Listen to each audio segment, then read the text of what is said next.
¿Sí? Entonces comenzamos así.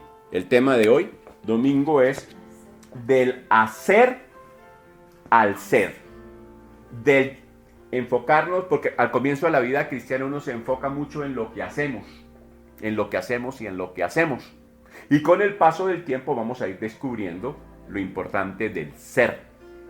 Porque el ser me conduce al hacer. Y ahorita vamos a ir trabajando, pues era como un trabalengua, ¿no? Pero ahorita vamos a ir aclarándolo. Bien, vámonos a irnos a Efesios capítulo 2. Efesios 2, versículo 6 y versículo 7. Una de las preguntas que me hice hacia el final de año y con la que he estado trabajando prácticamente ya un mes y pico es, Señor, ¿qué es la vida cristiana normal? ¿Cuál es la verdadera espiritualidad? Yo les contaba a ustedes que a mí me llamó mucho la atención esa autopsia, ¿no? Y yo le dije, Señor, hazme la autopsia. Yo, que de aquí en adelante y desde ese día me propuse, Señor, permíteme que si un día muera, pues yo puedo decir, Señor, no me quiero avergonzar. Quiero mantenerme todos los días en paz. Paz con Dios y la paz de Dios, ¿ok? Entonces vamos a trabajar sobre ello. Jesucristo murió por nosotros para perdón de nuestros pecados. Y normalmente eso es lo que uno entiende por la vida cristiana, pero es una verdad muy peligrosa, porque es una verdad a medias. Jesucristo no solamente murió por mis pecados, ¿sí? Sino que Jesucristo también crucificó mi naturaleza en la cruz del Calvario. Porque una cosa es que usted sea nueva criatura, ¿sí? Y otra cosa es vivir como nueva criatura. Sí, si alguno está en Cristo, nueva criatura es. Una cosa es ese punto, ¿cierto? Que tenemos aquí. Ser nueva criatura y otra cosa es vivir como nueva criatura. Pero para poder vivir como nueva criatura necesitamos el poder del Espíritu Santo. ¿Recuerdan con qué se compara el poder del Espíritu Santo de Dios? Dice que si mora en ustedes el poder del Espíritu Santo, aquel que resucitó al Señor Jesucristo de entre los muertos, el que resucitó al Señor Jesucristo de entre los muertos, ¿qué dice después? Vivificará también sus cuerpos mortales por su Espíritu. ¿Quién fue el que levantó al Señor Jesucristo de la tumba? El Espíritu Santo. ¿Sí? Pero vamos a ver también qué más hace el Espíritu Santo. Vamos a leer Efesios capítulo 2, versículos 6 y versículo 7 para entender un poquito más este punto, que es el tema. Efesios capítulo 2, versículo 6 y 7. ¿Qué dice? Y juntamente con él nos resucitó y asimismo nos hizo sentar en los lugares celestiales con Cristo Jesús. ¿Y el 7? Para mostrar en los siglos venideros las abundantes riquezas de su gracia, en su bondad para con nosotros en Cristo Jesús. Entonces, ¿en qué posición estamos nosotros en estos momentos? En lugares celestiales. Sentados en los lugares celestiales. ¿Por medio de quién? Por medio del Espíritu Santo. El poder que resucitó al Señor Jesucristo de entre los muertos, ese mismo poder es el que nos resucita a nosotros y nos sienta con Cristo en los lugares celestiales, pero con un propósito. Y es la evaluación que nos vamos a hacer en estos momentos. ¿Con qué propósito? Versículo 7. Para mostrar las riquezas, en los siglos venideros, las abundantes riquezas de su gracia en su bondad para con nosotros. Ok, la pregunta para hacernos en estos momentos es, ¿usted está siendo un testimonio fiel de lo que son las abundantes riquezas de la gracia de Dios en tu vida? Ese es el punto. ¿Está usted expresando con su vida las abundantes riquezas de Dios, de la gracia de Dios? Porque Dios nos colocó en esa posición para... Bueno, ¿y para qué estoy sentado en esa posición? Para Dios mostrar a través de tu vida las abundantes riquezas de la gracia de Dios. No es más. Con su trabajo, con su vida, con su salud, con su cuerpo, con su alma, con su espíritu, con su hogar, con su familia, con todo. Yo tengo que reflejarlo. No hay de otra, es que tengo que reflejarlo. ¿Sí? Yo tengo que reflejarlo. una de mis oraciones y esta mañana la hago todos los días, y bien temprano me estoy despertando por la gracia y misericordia de Dios, es, Señor, los conecto a todos. Inmediatamente yo comienzo, Señor, los conecto a todos los del refugio de la colina campestre, los pongo así, a los internautas, ¿no? Yo tengo en internauta más o menos unas 450 personas, ¿sí? Señor, conecto a los que están en Facebook, ¿sí? Y lo curioso es que los que están en Facebook, ayer me colocaba una amiga, es misionera, ella trabaja en Quito, le decía, pastor, desde la mitad del mundo, desde Quito, leyendo tus enseñanzas. Entonces, claro, a mí me es fácil cuando estoy en un grupo recordarlos por la fotografía de cada uno de los que están en el grupo, de los que me mandan notas y todo eso, y se los conecto, Señor. Pero oro, ¿para qué? Para que Dios alumbre los ojos de nuestro entendimiento, para que Dios nos dé ¿qué? Espíritu de sabiduría y de revelación en el conocimiento de Él. ¿Sí? Pero mire, si leemos Efesios capítulo 1, vamos a Efesios capítulo 1, versículo 18. En el versículo 18, ¿con qué propósito yo le pido al Señor? Y Pablo nos enseña que no hay que cesar de orar para que Dios les dé espíritu de sabiduría y de revelación. ¿En qué? ¿Qué dice el versículo 18? ¿Para qué? Alumbrando los ojos de nuestro entendimiento. ¿Para qué? Para que sepáis cuál es la esperanza a que Él os ha llamado. Ajá. ¿Cuáles las riquezas de la gloria de su herencia en los santos? Ok, vamos a analizar la palabra esperanza. Si usted coloca la palabra esperanza en el tiempo, ¿es pasado, presente o futuro? ¿En dónde queda la esperanza? Futuro. Futuro, porque usted lo espera, no lo tiene. ¿Sí? Para que sepáis cuál es el mañana. O sea que le quito la palabra esperanza, entonces ¿cómo me quedaría? Oro para que Dios les dé espíritu de sabiduría y de revelación y para que ustedes conozcan el mañana que les espera. Miren, no hay nada tan desgastante en el caminar con Dios, la incertidumbre del mañana. ¿Y qué será del mañana, Señor? ¿Y qué será de mi vida? ¿Sí? De repente usted va y le entrega un diagnóstico médico y le dice, lo sentimos mucho, pero los exámenes salieron positivos. ¿Sí? Bueno, depende del positivo, ¿no? ¿Sí? Y le decimos, positivo. ¿Cómo así? Y entonces, ¿qué es lo que tiene que echar mano? Espíritu Santo, alumbra mi entendimiento, dame espíritu de sabiduría y de revelación para conocer el mañana. Eso es lo que dice, para que sepáis cuál es la esperanza a la que Él os ha llamado. Y resulta que ese mañana va acompañado de unos recursos. ¿Cuáles son en el versículo 18? No solamente la esperanza, sino ¿qué más? ¿Cuáles las riquezas? Ajá. De la gloria de su herencia en los Pa- santos. Exacto. O sea que el mañana tiene un aval y tiene un respaldo. ¿Y cuál es el aval o el respaldo? Las riquezas. Las riquezas de su gloria. O sea que si hay algo que podemos decir nosotros en estos momentos es, el mañana es lo mejor que me puede ocurrir. Claro. Lo mejor de mi vida no está en el ayer. Lo mejor de mi vida está en ¿dónde? En el mañana. Además porque el futuro ¿Sí? normalmente para las personas es todo lo que pueda venir de pensión, Sí. de una vejez, no sé qué, pero es que nuestro mañana es la riqueza de la gloria.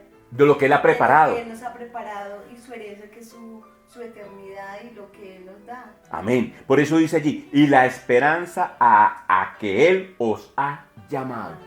Espíritu Santo, revélame la esperanza de Él. Revélame el mañana.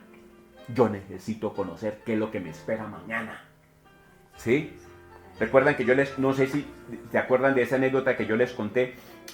A las 48 horas después de haber recibido al Señor Jesucristo, porque yo lo recibí fue un sábado, o sea, a las 48 horas viene a ser un lunes, yo me fui inmediatamente para una librería cristiana a buscar libros. Yo tengo que leer, ¿de qué me estoy perdiendo? Y cuando fui no encontré los libros que quería, pero me llamó la atención un afiche y marcó mi vida. Y el afiche decía en la parte de arriba, ¿temes al mañana? Y en la parte de abajo, en un fondo blanco con letras negras, decía, tranquila. Era una chica que estaba ahí, ¿no? Le decía a la chica, ¿temes al mañana? Y en la parte de abajo, con un fondo blanco y letras negras, decía, tranquila, yo ya he estado allí. Jesús de Nazaret. ¿Ok? Entonces miren lo que hace el Espíritu Santo de Dios. Nos sienta, ¿para qué? Para mostrar, ¿sí?, las riquezas de la gloria de su herencia para con nosotros. ¿Estoy siendo fiel a ello? ¿Mi vida concuerda con la realidad que dice la palabra de Dios que yo tengo? Ese es un punto muy importante. Mi vida en estos momentos está en coherencia con lo que Dios dice que yo soy. Porque si no está en coherencia con lo que dice que Dios soy, yo tengo que hacerme un alto. ¿Dónde comienza a trabajar Dios? Dios comienza a trabajar de adentro hacia afuera. Vamos a irnos a Gálatas capítulo 2:20. Normalmente uno, ¿cómo lee Gálatas 2:20? Normalmente uno llega y lee lo siguiente: con Cristo estoy juntamente crucificado y ya no vivo yo, mas Cristo vive en mí, y lo que vivo ahora en la carne lo vivo en la fe del Hijo de Dios, el cual me amó y se entregó a sí mismo por mí. Pero mire, si usted lee esa frase de corrido, aparentemente es una frase con un sentido negativo. Porque lo primero que resalta a uno, la mente de uno, con Cristo estoy juntamente crucificado. Pero uno tiene que hacer una pausa. Si uno lee Gálatas 2:20 con la pausa respectiva, como una interrupción, ¿cómo quedaría? Con Cristo estoy juntamente crucificado. Y ya no vivo yo, mas Cristo vive en mí. Y lo que vivo ahora en la carne, lo vivo en la fe del Hijo de Dios, el cual me amó y se entregó a sí mismo por mí. Entonces Gálatas 2:20 deja de ser algo negativo y Gálatas 2:20 me abre un panorama para decirme: gracias, Señor, tú, ya no vivo yo, Cristo vive en mí. Pero si lo leo de corrido y no hago la pausa, me suena como negativo. Con Cristo estoy juntamente crucificado, ya no vivo yo, mas Cristo vive en mí. Suena: con Cristo estoy juntamente crucificado. Ya no vivo yo, mas Cristo vive en mí. ¿Ok? Hay una vida verdadera tanto en el presente como en el futuro. ¿Y cuál es? La vida de Cristo. O sea, ¿qué es lo que me espera a mí en el mañana? La vida de Cristo. O sea, que es una vida de victoria. Eso es lo que me espera a mí en el mañana. Como tú bien lo decías. ¿Sí? Mire, yo lo decía en el grupo de los jueves que tengo. Y había un señor, él tiene 81 años, entró a los 81 años. Y yo les decía: ¿saben qué expectativa tengo yo? Y aquí hay uno que tiene 80, o sea, pero es menor a él, Caleb. Caleb llegó y le dijo a Josué: tengo el mismo vigor que tenía hace 40 años, deme ese monte. Y tenía 85. Yo le digo: Señor, si lo dijo Caleb, ¿por qué no lo digo yo? Y yo me propuse, yo desde el 1 de enero tomé la decisión. Dije: Señor, diferente. Y lo voy a demostrar por tu gracia y tu misericordia en todos los aspectos de mi vida. Amén. Es que si no, entonces, ¿mi mañana dónde está? De lo que yo tengo en Cristo. Vámonos a irnos a Romanos 6, que Ofe comenzó esta mañana hablándonos de Romanos 6. Romanos 6, versículo 4. Vamos a leer Romanos capítulo 6, versículo 4. ¿Sí? Vamos a ver, ¿qué nos dice? Romanos 6, 4. Porque somos sepultados juntamente con Él para muerte por el bautismo. Sí. A fin de que como Cristo resucitó de los muertos por la gloria del Padre, así también nosotros andemos en vida nueva. Amén. Normalmente uno llega y mira la primera parte, porque así es la de nuestra vieja naturaleza. Sepultados y muertos. ¿Sí? Para poder andar ¿en qué? En vida nueva. ¿Sí? Para andar en vida nueva. Morimos con Cristo y resucitamos juntamente con Él. ¿Cierto? Entonces, hay un hecho pasado, hay un hecho presente y va a haber un hecho futuro. Vamos a verlo. Hay un pasado. ¿Qué es lo que nos dice en el pasado? Que mi vieja naturaleza fue crucificada juntamente con Cristo. Ese es un hecho pasado. Un hecho futuro, la resurrección de mi cuerpo. Y un hecho presente, Cristo viviendo en mí. ¿Estamos? Entonces, ¿quién nos resume? Los tres hechos, ¿cuáles son? En el pasado, nuestra vieja naturaleza fue crucificada. ¿Sí? En el futuro, yo voy a tener vida nueva. A resucitar. Resurrección. Y en el presente, tengo vida nueva. Cristo vive en mí. ¿Sí? Eso es muy importante que lo tengamos en cuenta, ¿no? La vida nueva en Cristo es un hecho presente. Recuerden Efesios 2:7, para mostrar en los siglos venideros las abundantes riquezas de su gracia. Yo le puedo ir ante el Señor, que en este nuevo mes, mañana comenzamos el nuevo mes, que en este nuevo mes se demuestre a través de mi vida en todos los aspectos las abundantes riquezas de tu gracia. ¿Sí? Las abundantes riquezas de tu gracia en mi salud, las abundantes riquezas de tu gracia en mis responsabilidades académicas, las abundantes riquezas de tu gracia en mi trabajo, las abundantes riquezas de tu gracia en todos los aspectos de mi vida. ¿Estamos? Eso es muy importante. ¿Sí? Mire, hay hechos. ¿Los hechos pueden cambiar? ¿Los hechos? ¿Lo que ha pasado puede cambiar? No, no puede cambiar, es un hecho, no puede cambiar.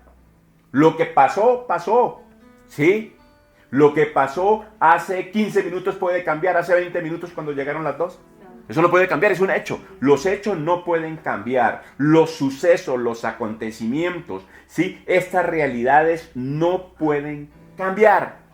Por eso la palabra de Dios, ¿qué nos dice a nosotros en Romanos capítulo 6? ¿Sí? Dice Romanos capítulo 6, sabiendo que vuestra vieja naturaleza fue crucificada. ¿Eso es un hecho? Sí, es un hecho. ¿Puede cambiar? No. No. ¿Qué tengo que hacer entonces? Aceptarlo. ¿Sí? Señor, tú lo dices, Señor, yo lo creo y Señor, yo lo vivo. Son las tres cosas. Señor, tú lo dices, segundo lugar, yo lo creo y ahora qué? Señor, yo lo vivo. Lo dices, lo creo y yo lo vivo. ¿Ustedes recuerdan lo que dice Primera de Pedro? Dice que Satanás anda como ¿qué? Como león rugiente. No dice que es un león. Lo único que pueda Satanás imitar del león, que es el Señor Jesucristo, es el rugido. Pero resulta que tiene que tener en cuenta que no tiene dientes ni tiene garras, porque le fueron quitadas en la cruz del Calvario. ¿Sí? Es un león en cuanto al rugido, pero en cuanto al poder no lo tiene, porque el Señor Jesucristo se lo quitó en la cruz del Calvario. Despojando a los principados y potestades, los exhibió públicamente, triunfando sobre ellos en la cruz. Pero él tiene tres armas. Vamos a ver las tres armas que plantea la palabra de Dios. Vamos a ver rápidamente en San Juan capítulo 8, versículo 44. San Juan capítulo 8, versículo 44. El Señor Jesucristo está haciendo una descripción de él. Y vamos a ver las tres palabras que dice en cuanto a él, que es su modus operandi. Juan 8, 44, ¿qué nos dice? Vosotros sois de vuestro padre el diablo, y los deseos de vuestro padre queréis hacer. Él ha sido homicida desde el principio, y no ha permanecido en la verdad, porque no hay verdad en él. Cuando habla mentira, de suyo habla, porque es mentiroso y padre de mentira. Ok, ¿cuáles son los tres aspectos que muestra aquí la palabra de Dios en cuanto al modus operandi del diablo? En primer lugar, ¿cuál es? Que es homicida. Ok, es homicida, es asesino. ¿Sí? El primero, mire, el primer modus operandi es los deseos de vuestro padre el diablo. O sea, Satanás pone ¿qué? Deseos. Recuerden, número 1, deseos de vuestro padre el diablo. Número 1. Número 2, dice que es un homicida. O sea, que es un asesino. Y número 3, dice que viene ¿con qué? Mentira. Con mentiras. Son los tres aspectos. Deseos, muerte, trae muerte. Y en tercer lugar, mentiras. ¿Ok? Muy bien. Vámonos a 2 de Corintios capítulo 10. Nos vamos para 2 de Corintios capítulo 10. ¿Sí? Entonces aquí tenemos el modus operandi de él. Pero vamos a ver qué nos dice la palabra de Dios, cómo lo podemos enfrentar. 2 de Corintios capítulo 10. Y vamos a leer el versículo 4. El versículo 3 dice que aunque estamos en la carne, no militamos según la carne. ¿Sí? ¿Sí? Andamos en la carne, no militamos según la carne, dice el versículo 4, porque las armas de nuestra milicia no son carnales, sino que son poderosas en Dios para destrucción de fortalezas. O sea, ¿qué es lo que está diciendo la palabra de Dios? Que las armas de nuestra milicia son poderosas en Dios. ¿Qué es lo que nos quiere decir eso la palabra de Dios? Que las armas de nuestra milicia son superiores a las armas que Satanás tiene, en primer lugar. Pero las armas de nuestra milicia tienen una función. ¿Cuál es? De acuerdo con el versículo 4, ¿cuál es? Destrucción. La pregunta que yo te hago en esta mañana, en estos momentos, es la siguiente. A todos los que estamos aquí, ¿usted está utilizando esas armas para destruir esas fortalezas? ¿Cuándo fue la última vez que usted llegó y sacó el arma de Dios y le dijo, Señor, quiero que con tus armas de mi milicia, que son armas poderosas, destruir esta fortaleza? ¿Pero cuáles fortalezas? Vamos a ver dónde están las fortalezas. Versículo 5 nos dicen esa clase de fortalezas. ¿Sí? Argumentos. Altivez. Contra el conocimiento de Dios. ¿Y qué más? Y llevando cautivo todo pensamiento a la obediencia a Cristo. Ok. Mira. Vamos a hacer este ejemplo. Trasladémonos a 1500 años antes. 1500 años atrás. ¿Sí? No hay ciudades. 1500 años. Eso es muchísimo. ¿Sí? Usted vive en el campo. Usted tiene su cabaña, tiene su finquita, su campo, y usted dice, tengo que protegerme. ¿Qué es lo primero que usted hace? Porque pues hay indios y hay malhechores ahí alrededor y hay... Entonces, ¿qué es lo primero que usted hace para protegerse su campo? Su casa. Busco armas. Ok, armas. ¿Qué más? Lo cerco. Barrera. Muy importante. ¿Saben que antes de que yo conociera al Señor Jesucristo, Satanás comenzó a colocar unas fortalezas en tu vida? La fue colocando por años. Por años fue colocando fortalezas. ¿Y qué más? Además de esas fortalezas, ¿qué levantó él? Argumentos. ¿Sí? Y además de qué colocó él? Pensamientos. Entonces, cuando usted recibe al Señor Jesucristo y comienza a vivir la vida cristiana, Dios le da el poder para que comience a destruir esas fortalezas que te impiden conocerlo a Él. Es lo que dice 2 Corintios 10:5. Derribando argumentos. ¿Y qué más? Y toda altivez. ¿Qué más? Que se levanta contra el conocimiento de Dios y llevando cautivo toda la obediencia, todo pensamiento a la obediencia a Cristo. Mire, una de las cosas que yo tengo que decirle es, Espíritu Santo, muéstrame qué fortalezas dentro de mi vida el diablo colocó porque yo quiero que sean destruidas. Las fortalezas no están afuera, las fortalezas están dentro mío. ¿Sí? ¿Qué argumentos? Yo no soy capaz. No, pues ocurrió con mi mamá, a mí me va a pasar lo mismo. No, yo ya no tengo edad. No, yo ya no puedo. No, ya eso no es para mí. ¿Sí? Son fortalezas, ¿cierto? ¿Ok? Ahora dice fortalezas y ¿qué más? Y argumentos y toda altivez que se levanta contra el conocimiento de Dios. Yo tengo que decirle, hacer un alto y decirle, Espíritu Santo de Dios, echo mano de las armas de mi milicia que son poderosas. No quiero dejar ninguna fortaleza vigente en mi vida. Mire, fortalezas, vamos a ver ahorita, vamos a analizarlas, a ver de qué tipo. Vamos a analizar ahorita aquí esta clase de fortalezas, ¿sí? Las fortalezas tienen que ver con, ¿qué? Con recuerdos, ¿sí? Recuerdos que el enemigo los trae, ¡pum! Tiene que ver con pasiones, tiene que ver con costumbres, tiene que ver con hábitos, tiene que ver con deseos, tiene que ver con el asiento de nuestras emociones. Esas están ahí.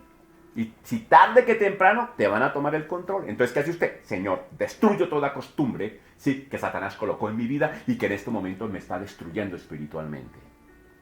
Destruyo aún pasiones que yo pude haber tenido, sí, y que el enemigo las utilizó en un momento determinado para mantenerme encadenado.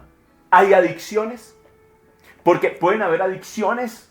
No es que yo tomo tranquilizantes. Ya no necesitas tranquilizantes. No, que yo tomo la pastilla para poder dormir. No la necesita para poder dormir.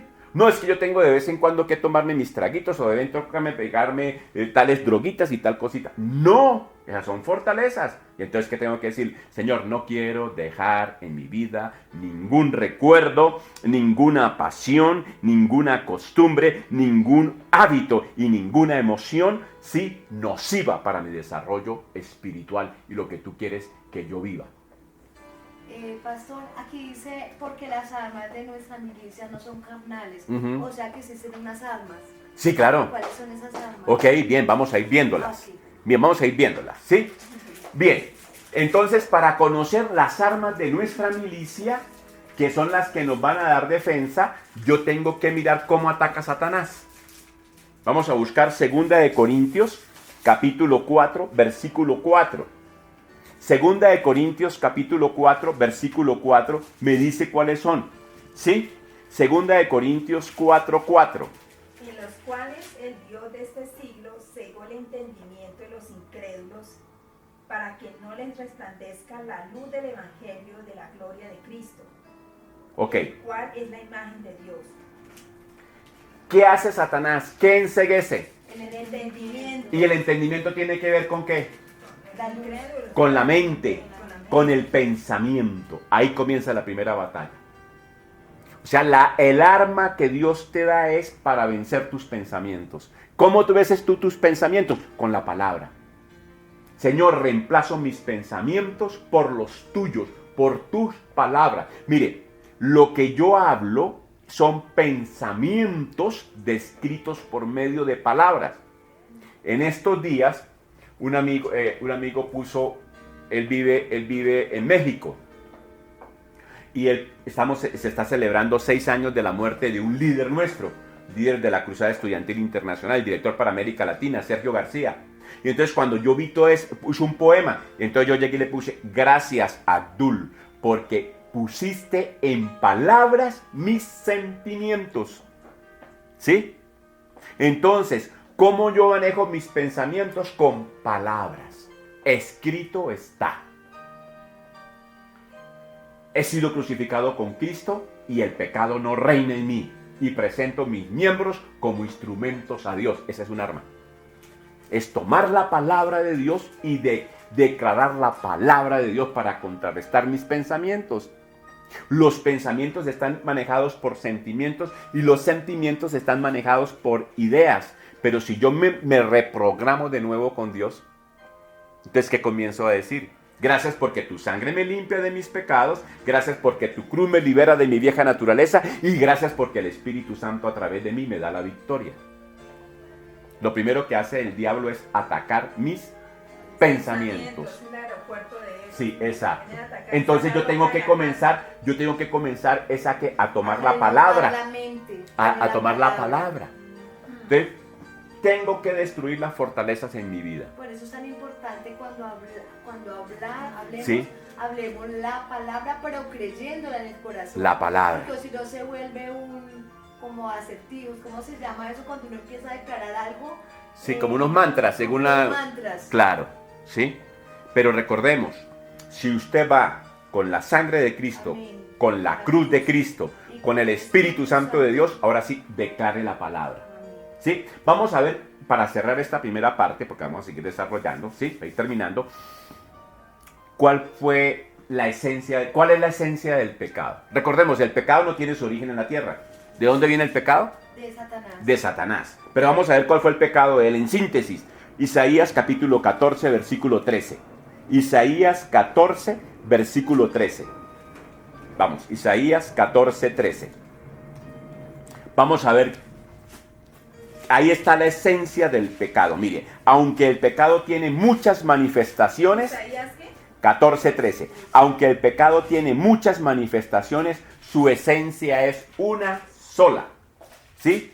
¿Cuál es el origen? Es fuera del cosmos, como hemos dicho, es extraterrestre, por así decirlo. ¿Sí? ¿Qué dijo Satanás en Isaías 14, 13? ¿Cómo dice tu versión, Juanito? A ver. No, a ver, y damos oportunidad para que otros lean. ¿Sí? ¿Qué dice Isaías 14, 13, Juancho? Decías en tu corazón, subiré hasta los cielos. Decías en tu corazón, subiré hasta los cielos. Levantaré mi trono. Levantaré mi trono. Por encima de las estrellas de Dios. Ok. Entonces, Gobernaré desde el extremo norte en el monte de los dioses. ok. Entonces, ¿cuál es la esencia del pecado? De acuerdo con ese texto, ¿cuál es la esencia del pecado? A ver, resumámosla. Léelo mentalmente y díganla. ¿Cuál es la esencia del pecado?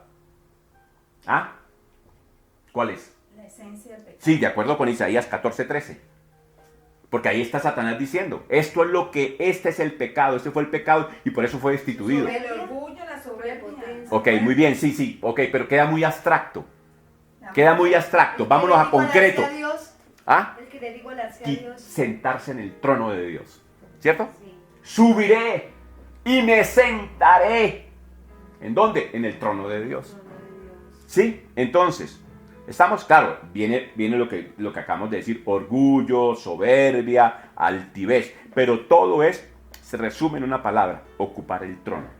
Subiré al cielo junto a las estrellas de Dios, levantaré ¿qué? Mi trono, dice, levantaré mi trono. ¿Y qué más dice? Y seré como ¿qué? Como Dios. ¿Sí? Entonces, somos usurpadores y resulta que fuimos contaminados con ese mal, ¿cierto? Entonces, ¿qué tengo que decirle a Dios? ¿Cómo se restaura mi relación con Dios? Señor, perdóname por sentarme en el trono. Te cedo mis derechos, ¿sí? Cedo el trono de mi vida al Señor Jesucristo. Y quiero que el Señor Jesucristo viva a través de mí en el poder del Espíritu Santo. ¿Usted quiere tener éxito en este mes de febrero? Cédale el trono a Jesús. No tiene que hacer más nada. Señor, mi trono es tuyo. Solo tú tienes derecho a reinar. ¿Saben cómo enfrentó al Señor Jesucristo? ¿Cuál fue el cierre que ni Satanás se lo refutó en las tentaciones en el desierto? ¿Cómo la cierra? Escrito está. ¿Y qué le dice Jesús? Al Señor tu Dios adorarás y a Él solo servirás. Y Satanás no le refutó nada. ¿Quién es el Señor tu Dios del diablo? ¿Quién es? Él, le dijo Jesús, al Señor tu Dios adorarás y a Él solo servirás. O sea que Satanás está al servicio ¿de quién? De Dios. De Dios. ¿Y quién es el Dios del diablo? Dios. Dios. Él tiene que rendirle cuentas. Claro. Y entonces, ¿qué es lo que yo hago? Mire, esa es la actitud que tenemos que tener y terminamos aquí. La actitud que tenemos que tener es la de Lucas 1:38. Es como cuando fue donde le dijo, voy a probar a tu hijo porque ha sido esto. Y Dios le dio permiso. Dios le dio permiso, correcto, así es. Él está al servicio de los propósitos de Dios, correcto. ¿Sí? 1:38, esa tiene que ser nuestra oración. O sea, si cerramos hoy, el segundo domingo, vamos de estos temas que estamos desarrollando, esa tiene que ser nuestra oración. A ver, léela, Jenny. Entonces María dijo, he aquí la sierva del Señor, hágase conmigo conforme a tu palabra. Amén. Y el ángel se fue de su presencia. Amén. He aquí, que podamos decir en este momento, he aquí tus siervos, Señor, hágase conmigo conforme tu palabra. Lo que está en tu palabra. Hágase conmigo conforme a lo que está en su palabra. Vamos a dejar por hoy allí. ¿Vale? Hágase conmigo conforme a tu palabra. Entonces vamos a orar. Vamos a orar en estos momentos. Vamos a ir delante de nuestro buen Dios. ¿Sí? Y vamos a ir delante de nuestro buen Dios y vamos a terminar este tiempo